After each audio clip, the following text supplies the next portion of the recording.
ચાલો આજે એક એવી કથામાં ડૂબકી મારીએ જ્યાં આખી દુનિયા એક મહાપ્રલયમાં ગરકાવ થઈ રહી છે અને માનવતાને બચાવવાનો બધો જ દારોમદાર કોના પર છે?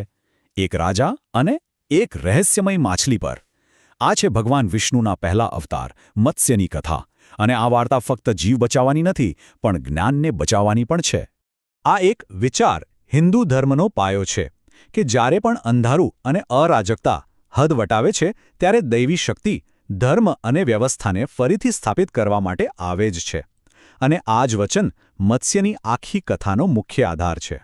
દરેક મહાન કથામાં એક નાયક હોય છે, ખરું ને?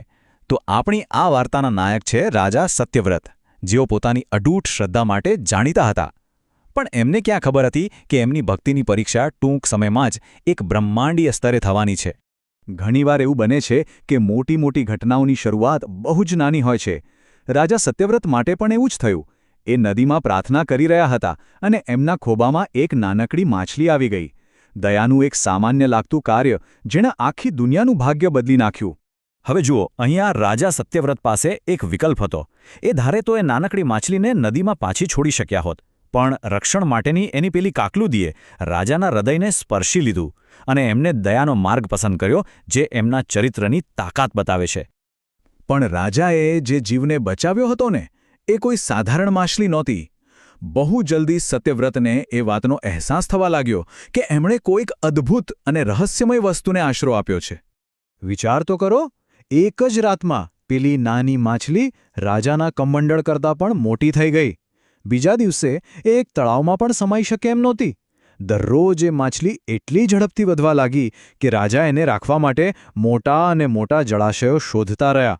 અને છેવટે માત્ર સમુદ્ર જ એને સમાવી શકે એમ હતો.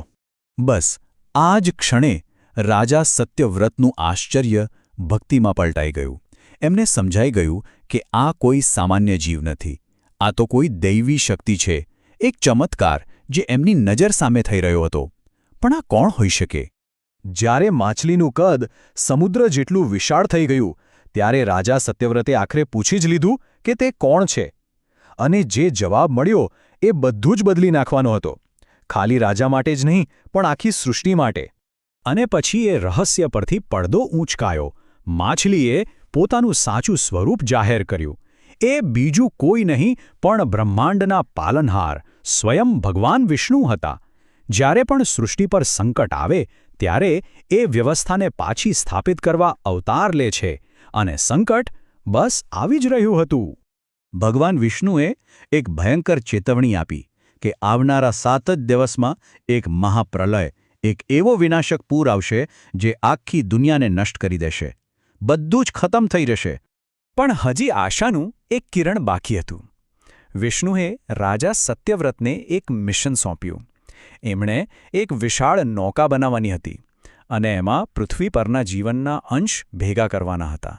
દરેક પ્રાણીની એક જોડી, દરેક વનસ્પતિના બીજ અને માનવતાના 7 મહાન ઋષિઓ. આખી દુનિયાનું ભવિષ્ય હવે એમના હાથમાં હતું. પણ આવનારું સંકટ માત્ર પાણીનું નહોતું. જ્યારે રાજા સત્યવ્રત ભૌતિક દુનિયાને બચાવવાની તૈયારી કરી રહ્યા હતા ત્યારે એક બીજું, એનાથી પણ મોટું યુદ્ધ આધ્યાત્મિક ક્ષેત્રમાં ચાલી રહ્યું હતું. માનવતાના આત્માને બચાવવા માટેનું યુદ્ધ. તો થયું એવું કે જે સમયે સત્યવ્રત નૌકા બનાવી રહ્યા હતા એ સમયે બ્રહ્માજી નિદ્રામાં હતા. અને આ જ તકનો લાભ લઈને હયગ્રીવ નામના એક રાક્ષસે બ્રહ્માંડના પવિત્ર જ્ઞાન એટલે કે વેદોની ચોરી કરી લીધી અને એને સમુદ્રના ઊંડાણમાં છૂટાવી દીધા. હવે વિચાર કરો, જીવન બચાવવાનો શું ફાયદો જો માનવતાને માર્ગ બતાવનારું જ્ઞાન જ નષ્ટ થઈ જાય? જો વેદ એ ફક્ત પુસ્તકો નથી, એ બ્રહ્માંડના નિયમો, ધર્મ અને સૃષ્ટિના રહસ્યોનો ખજાનો છે. એમના વગર નવી દુનિયામાં કોઈ સંસ્કૃતિ ન હોય, કોઈ માર્ગદર્શન ન હોય, કોઈ શાણપણ ન હોય. એ તો માનવતાની આધ્યાત્મિક બ્લુપ્રિન્ટ હતા અને એ જ ખોવાઈ ગયા હતા. આથી મત્સ્યના રૂપમાં ભગવાન વિષ્ણુ સમુદ્રના એ અંધકારમય ઊંડાણમાં ઉતર્યા. ત્યાં એમણે રાક્ષસ હયગ્રીવનો સામનો કર્યો અને ચોરાયેલા વેદોને પાછા મેળવવા માટે એક ભીષણ યુદ્ધ કર્યું. આ લડાઈ ફક્ત શક્તિની નહોતી. આ લડાઈ હતી અજ્ઞાન પર જ્ઞાનના વિજયની. અને જેવો 7મો દિવસ આવ્યો, આકાશ ફાટ્યું અને સમુદ્રએ પોતાની બધી મર્યાદાઓ તોડી નાખી. આખી પૃથ્વી પાણીમાં ડૂબી ગઈ. પણ જેવો વિષ્ણુએ વચન આપ્યું હતું, મત્સ્ય પ્રગટ થયા.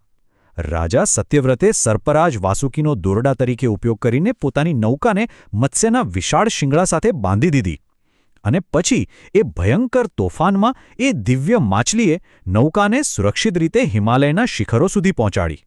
જ્યારે પાણી ઓસરી ગયા અને એક નવી દુનિયાનો ઉદય થયો, ત્યારે રાજા સત્યવ્રત, સપ્ત ઋષિઓ અને પૃથ્વી પરના તમામ જીવો સુરક્ષિત હતા.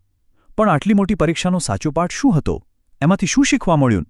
એ લાંબી અને કઠિન યાત્રા દરમિયાન જ્યારે નૌકા તોફાની પાણીમાં હિલોણા લઈ રહી હતી, ત્યારે વિષ્ણુએ રાજા અને ઋષિઓને મત્સ્યપુરાણનું જ્ઞાન આપ્યું. મતલબ કે એમણે ફક્ત શરીરને જ નહીં, પણ મન અને આત્માને પણ બચાવ્યા.